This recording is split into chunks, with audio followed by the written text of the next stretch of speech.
Hello, in this video I'm gonna show you how to enable smart healing recommendations for Apex Legends on a mobile version.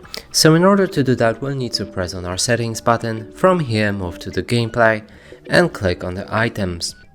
Now here you'll be able to see smart health recommendations, and if you want to disable them, click off, and if you want to enable them, click on. And what it does, it will, when it's on, it will recommend you the best item which you can use in order to heal your hero, depending on how much health you lost. And that's it for this video. Hope you like it. Please consider subscribing to our channel, leave a like and a comment below.